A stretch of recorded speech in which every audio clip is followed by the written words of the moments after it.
overwhelmingly complying with the committee's demands by members who voted against contempt citations for Steve Bannon and Peter Navarro, two persons subpoenaed by the January 6th Select Committee who never spent a single minute.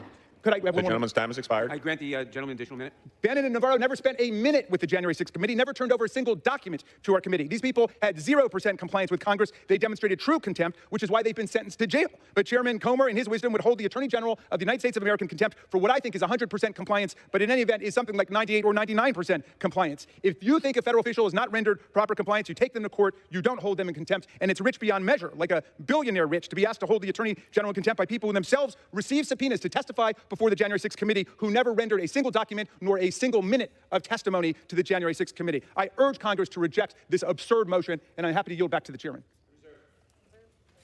The chair would remind members to refrain from engaging in personalities toward presumptive nominees for the office of president. Recognize the gentleman from Ohio. Thank you, Mr. Speaker. First of all, I never said I wouldn't testify in front of the January 6th committee. I just want to know what the parameters of that testimony were going to be. So I never did say no to that. Second, the speaker before just said we don't know what we're looking for. We're looking for equal treatment under the law. Special Counsel Hur found Joe Biden knowingly kept classified information. Joe Biden knowingly disclosed classified information. He told us that on the very first page of his report, and then he told us later why he did so. He said he had strong motivation for ignoring classified procedures because he was writing a book for which he got paid $8 million. Again, we have motive, and we have him knowingly disclosing classified information. But he doesn't get charged. Yet President Trump does. President Trump does by Jack Smith. Jack Smith, the guy who had to file with the court a notice saying that he actually altered the order of the documents he seized on the raid of the president's home. He had to tell the court that. The physical documents don't match up with the scanned documents. You're not allowed to change the sequence of the documents you seized. But Jack Smith did.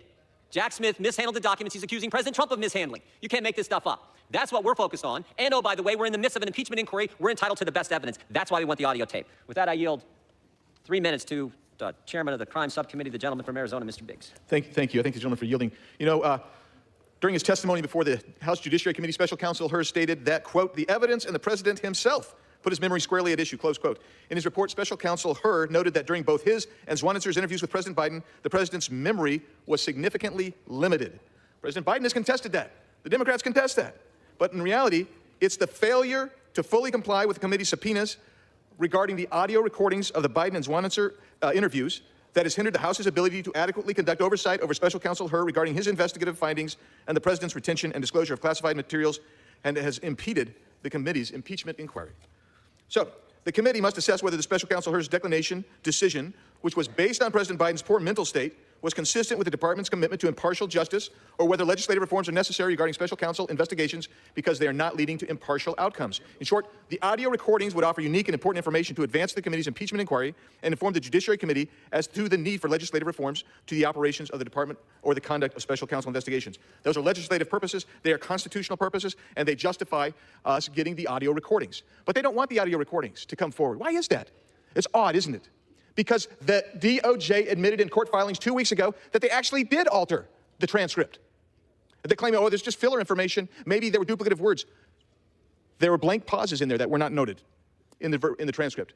That's why an audio recording is important, because the transcripts do not reflect important verbal context, such as tone or tenor, or nonverbal context, such as pauses or pace of delivery, all of which went into the decision by Mr. Hur not to prosecute a crime that he said was committed.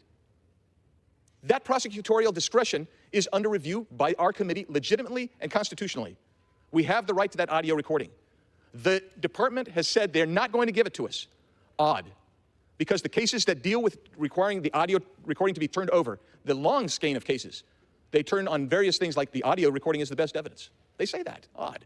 They also say that if there's tampering or any kind of editing or altering of the written transcript, which we now know is true, then the audio recording is mandatory. That's why we should get it. This department won't give it to us. Merrick Garland is in contempt of this Congress, and he needs to be held in contempt. And with that, I yield back. Members are reminded to refrain from engaging in personalities toward the president. Chair recognizes the gentleman from California, Mr. McClintock. I reserve. Chairman reserves. Chair recognizes the gentleman from New York. Mr. Speaker, I now yield 1 minute to the gentleman from Tennessee, Mr. Cohen. Thank you, Mr. Chair. This is absurd. This is Fellini in the Congress. Comparing what Joe Biden did to what the other fellow that preceded him in office did in keeping documents in Mar-a-Lago in his bathroom and out in the fancy rooms where all of his billionaire friends go. It's like comparing somebody that writes a bad check by $2 in overdraft to somebody who's a bank robber with guns and weapons and machine guns going on into banks and robbing money. Biden was a sympathetic figure, said Mr. Hur, a Republican who Merrick Garland gave the duty to study that case. He was a sympathetic figure. You don't commit a crime unless there is guilt beyond a reasonable doubt. Mr. Hur found there could not be guilt beyond a reasonable doubt. What the other fellow did, refusing to comply with requests to give the documents, classified documents up, refusing, and then having to have a search warrant and finding them, hundreds of documents, not for the purpose of writing a book, for somebody who can't even read a book, but for purposes that we don't know and what they were used for, but they were taken illegally and improperly. Merrick Garland is an honorable and good man who should be in the College of Cardinals and not being tried for contempt by this Fellini. Gentleman's time has expired. Mr. Speaker, I yield the gentleman an additional 30 seconds. Thank you, sir. I have not seen a more diligent and honorable Attorney General in the times I've served in Congress. Merrick Garland is a superb individual, and this is just projection, trying to throw things off from the other fella, Trump, and put him on Biden. There's no comparison. Once again, it's like comparing a bank robber to a guy that wrote an overdraft. I yield back the balance of my time. I reserve. Gentleman from New York reserves. Chair recognizes the gentleman from California. Mr. Speaker, I'm pleased to yield 3 minutes to the gentleman from North Carolina, Mr. Bishop. Before recognizing Mr. Bishop, let me, the chair would remind members again to refrain from engaging personalities toward presumptive nominees for the office of president. Chair recognizes the gentleman from North Carolina. Thank you, Mr. Chairman. I thank the gentleman from California. This matter is simple, and in its simplicity is the clarity of its appropriate resolution. The audio recording of President Biden's interview with Special Counsel Robert Hur is demeanor evidence. Demeanor is one's outward manner, a way of conducting oneself, one might say, is bearing. And in some circumstances, demeanor evidence is the most probative, powerful evidence that can be heard. Better than words, it can evidence credibility or evasiveness and avoidance. And especially in this circumstance, it can evidence a witness's capacities to observe, recall, and relate information accurately. President Biden shared classified information with his ghostwriter in pursuance of securing his $3 million book advance. Mr. Hur attributed the Justice Department's decision not to recommend prosecution of President Biden for misusing, mishandling classified documents on this and other occasions to the facts that he is an elderly man with poor memory. A raw transcript doesn't inform the Judiciary Committee sufficiently to evaluate the reasonableness of that determination, especially since President Biden hotly contested Special Counsel Hur's characterization. Demeanor evidence could powerfully clarify whether that exercise of prosecutorial discretion was politically neutral or politically freighted. In fact, it is the very power of the demeanor evidence in the audio of Biden's interview that Garland inadvertently acknowledges in stubbornly withholding it. If it were nothing more than a duplicate of the transcript, it would never have been refused. The Justice Department, the Attorney General have not a leg to stand on. Their refusal is the essence of contempt. Garland's own words reflect it in the hearing before the Judiciary Committee the other day. He said certain members of this committee have marked up a contempt resolution. But as I pointed out to the Attorney General, it was a majority of the members of the committee, and he retracted those words. A majority of the committee charged by a majority of this House with inquiring into the existence of grounds to exercise the awesome constitutional power of impeachment. The Attorney General's reference to certain members reflects a political mindset that does not support withholding evidence that the committee seeks that is squarely relevant and essential to its inquiry. That defiance, the House cannot abide. Therefore, this resolution for contempt must pass this House. I yield. Reserve. Gentleman from California reserves. Chair recognizes the gentleman from New York. Mr. Speaker, I now yield a minute to the distinguished gentleman from California, Mr. Schiff. Contempt. To hold something as beneath the dignity of consideration, something to be scorned, an attitude towards something that is inferior, worthless, open disrespect for something that is vile, despised, disgraced, insolence in the presence of the law. An apt description not of the subject of this motion, but of those who bring it. Not of an Attorney General who has upheld our justice system, who has demonstrated a respect for our institutions, but of those who mock the idea that we are a nation of laws, not the individual. When Republicans line up in front of a Manhattan courthouse to denigrate the rule of law in the service of a now convicted felon, that is contemptuous. When Republicans peddle the lie that Joe Biden is pulling the levers of Trump's Manhattan prosecution, that is contemptuous. When Republican committee chairmen ignore their own subpoena, but feign indignation when the Attorney General complies with his, that is contemptuous. That is deserving of our scorn. That is beneath the dignity of this body. That is vile, disgraceful, and worthy. I have additional 30 seconds? That is deserving of our scorn. That is beneath the dignity of this body. That is vile, disgraceful, and worthy of derision. Those who bring this motion bring contempt, all right, but only upon themselves. I yield back. Reserve. Gentleman from New York reserves. Chair recognizes the gentleman from California. Mr. Speaker, I will yield 3 minutes to myself. So recognized. Thank you. Mr. Speaker, for the first time in American history, a presidential administration is trying to jail its opponent. And not just any opponent, but a former president of the United States. To pursue this objective, Mr. Biden's Attorney General approved an unprecedented armed raid on a former president's home despite strenuous objections by his career officials and the local field office that normally would have had jurisdiction. He then created a new position without the constitutional requirement of congressional action or Senate confirmation. He filled that position with one Jack Smith, despite the central role Smith had played in the IRS scandal that targeted and harassed Tea Party volunteers, and despite a long history of prosecutorial misconduct. The cooked-up charge was the mishandling of classified documents. Well, shortly thereafter, we discovered that as vice president, Joe Biden had done the same thing. Yet, as president, Mr. Trump had absolute authority to declassify materials at will. As vice president, Joe Biden did not. As president, Mr. Trump had absolute authority to determine what records to keep upon leaving office. As vice president, Joe Biden did not. Yet, the Biden administration's appointed special counsel in the Biden case concluded that although Biden had, quote, willfully retained and disclosed classified materials when he was a private citizen, criminal charges were not warranted because he's, quote, a sympathetic, well-meaning elderly man with a poor memory. Well, the principal justification for this glaring double standard in the handling of these two cases was the interview with Mr. Biden. Yet all we have is the unverified transcript to determine the validity of this otherwise inexplicable decision. Mr. Biden cannot claim executive privilege. This was not a policy discussion, and he's already released the transcript. But it is vital that our committee know if the transcript is complete and whether it accurately portrays the circumstances under which that decision was made. 2 Trump officials have been sentenced to prison for their failure to honor congressional subpoenas. And that case was far weaker than this one because at the time, Congress was not exercising oversight or considering legislation. In this case, the Judiciary Committee is doing both. Yet once again, we have this glaring legal double standard at play. Now, I expect the Attorney General to thumb his nose at the citation. We've come to expect that of him. But the House Judiciary Committee is charged with defending and upholding the rule of law and its fundamental principle of equal justice under law. And if we're going to restore them, this resolution is an indispensable step that we must take today. And I reserve the balance of my time. The gentleman reserves the balance of the time. The chair now recognizes the gentleman from New York. Mr. Speaker, the gentleman just attacked Special Counsel Smith. This dangerous attempt to demonize anybody who would hold Donald Trump accountable for his actions is despicable, and it is a full-out assault on the basic tenets of our democracy. I want to remind my colleagues that these types of actions have consequences. They affect the lives of many men and women who have dedicated themselves to public service and upholding the rule of law. I will submit for the record a June 11, 2024 article in the Washington Post by the Honorable Merrick Garland entitled, "Unfounded Attacks on the Justice Department Must End." It is absurd and dangerous that public servants, many of whom risk their lives every day, are being threatened for simply doing their jobs and adhering to the principles that have long guided the Justice Department's work. I would also remind my friend on the other side of the aisle that the conviction of Mr. Trump was in a state court in New York, having nothing to do with the federal government. And I now yield 1 minute to the distinguished gentleman from California, Mr. Swalwell. Before recognizing the gentleman, members are still reminded to refrain from engaging in personalities toward the president or toward the presumptive nominee. The gentleman is recognized. This is not about the contempt of the Attorney General. It's about MAGA Republicans' contempt for the Constitution, the rule of law, and democracy. And it's about who any of us came here to fight for. MAGA Republicans are fighting for one person at the cost of what your constituents actually care about. You're fighting for a felon. You're fighting for a felon.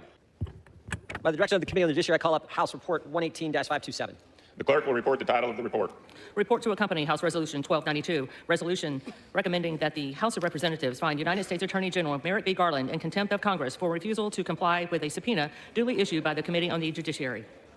Pursuant to the House Resolution 1287, the report is considered read. For what purpose does the gentleman from Ohio, Mr. Jordan, seek recognition? Committee on the Judiciary, I call up House Resolution 1292 and ask for its immediate consideration. The clerk will report the title of the resolution. House Resolution 1292, resolution recommending that the House of Representatives find United States Attorney General Merrick B. Garland in contempt of Congress for refusal to comply with a subpoena duly issued by the Committee on the Judiciary. Pursuant to House Resolution 1287, the resolution is considered read. The resolution shall be debatable for 1 hour, equally divided and controlled by the chair and ranking minority member of the Committee on the Judiciary, or their respective designee. The gentleman from Ohio, Mr. Jordan, and the gentleman from New York, Mr. Nadler, will each control 30 minutes. The chair recognizes the gentleman from Ohio, Mr. Jordan. Mr. Speaker, I ask unanimous consent that all members may have 5 legislative days in which to revise and extend their remarks and to insert extraneous material on this measure. Without objection. Mr. Speaker, I yield myself such time as I may consume. On page 1 of his report, Special Counsel Hur said President Biden, quote, willfully retained and disclosed classified materials after his vice presidency when he was a private citizen. Joe Biden not only kept information he wasn't allowed to keep, he shared it with people who weren't allowed to get it. And on page 231, the special counsel told us why President Biden did this. He said, quote, President Biden had strong motivations to ignore proper procedures for safeguarding the classified information in his notebooks. He had decided months before leaving office to write a book for which he got paid $8 million. So we have motive, an $8 million motive. We have the elements of the crime, knowingly keeping classified information, knowingly disclosing classified information. But despite all this, Special Counsel Hur declined to recommend prosecution for President Biden because Joe Biden is, quote, a sympathetic, well-meaning elderly man with a poor memory. On page 207 of his report, Special Counsel Hur said Mr. Biden's memory also appeared to have significant limitations, both at the time he spoke to the ghostwriter, Mr. Swanitzer, in 2017, as evidenced by their recorded conversations, and today as evidenced by his recorded interview with our office. The committees need the audio recordings to determine whether the Justice Department appropriately carried out justice by not prosecuting the president. Because remember what they told us. The Justice Department said, we're going to operate independent of the White House. They said, we'll be impartial, independent arbiters of the facts. Okay, maybe so, but what we do know is this. One former president's being charged, Joe Biden's not being. We think we're entitled, actually we know we're entitled to all the evidence and the best evidence. And the transcripts alone are not sufficient evidence of the state of the president's memory, especially since the executive branch has a history of changing transcripts. We saw this in late April. The transcript the White House put out didn't match the video and audio recording of President Biden's speech. And only after the White House was caught did they change the transcript. And in that case, and in this case, the audio recording is the best evidence of the words that President Biden actually spoke. Following the release of Special Counsel Hur's report, both the Judiciary Committee and the Oversight Committees issued subpoenas requiring Attorney General Garland to turn over the transcripts of the audio recordings of Special Counsel Hur's interviews with President Biden and his ghostwriter. To date, the Attorney General has failed to produce those recordings. In fact, he told us last week he wasn't going to do it. And that is why we're here. These best efforts, the department has continued to withhold the audio recordings of those interviews without providing any constitutional or legal basis to do so. Just hours before the committee was set to meet and consider the contempt resolution, the department notified the committee that President Biden had asserted, at the Attorney General's urging, executive privilege over the audio recordings. It's simple. Attorney General Garland holds information vital to the committee's legislative oversight and the House impeachment inquiry. Remember, this body voted December 13th of last year to enter that phase of our oversight duty and impeachment inquiry. The department has a legal obligation to turn over the requested material.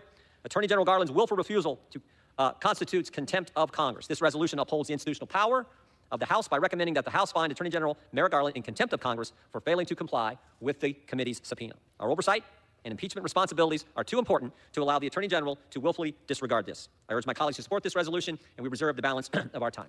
Gentleman from Ohio reserves. Members are reminded to refrain from engaging in personalities towards the president. The gentleman from New York seek recognition. Mr. Speaker, I yield myself such time as I may consume. The gentleman's recognized. Mr. Speaker, the dishonesty that we have just heard is illustrated by what Mr. Jordan just said. His selective quote from Mr. Hur's report. He said, our investigation uncovered evidence that President Biden willfully retained and disclosed classified materials after his vice presidency when he was a private citizen. The report does say that. But he neglects a sentence, a paragraph later. However, for the reasons summarized below, we conclude that the evidence does not establish Mr. Biden's guilt beyond a reasonable doubt. That is deceptive. Secondly, as the majority well knows, the president asserted executive privilege in this matter. Maybe that was proper, maybe not, but the way to contest executive privilege is not by a contempt resolution, it's by going to court and letting the court decide whether the exercise of executive privilege is warranted or not, and for that reason also, this resolution fails. Mr. Speaker, the Judiciary Committee under Republican control has spent the last 18 months and 20 million taxpayer dollars in a desperate search to find something, anything, that they can use to damage President Biden and to protect Donald Trump.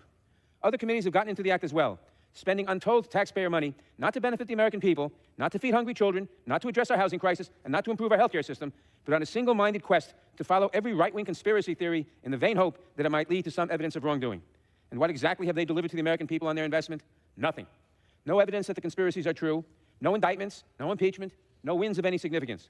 And the Republican leadership knows that if they don't come up with something to show for the millions of dollars they have spent, the MAGA political base may stay home next November.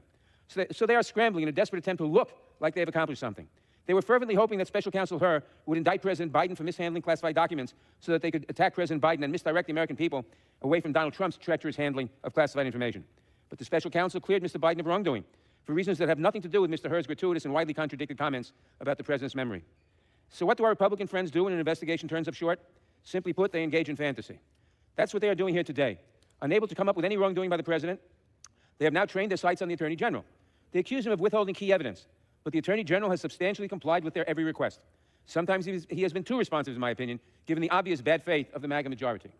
DOJ has produced 92,000 pages of documents since Republicans took control of the House last year, and has made dozens of witnesses available for interviews, hearings, and briefings. That's more pages of documents and more witnesses than the Trump Justice Department produced to Congress in 4 years. Just last week, the Attorney General himself spent more than 5 hours testifying before the Judiciary Committee. With respect to the subpoena issue in this contempt resolution, the department turned over all the information Republicans asked for. There's been no obstruction, only cooperation. In reality, the Attorney General and DOJ have been fully responsive to Congress in every way that might be material to their long-dead impeachment inquiry. All that remains are audio files for which the President has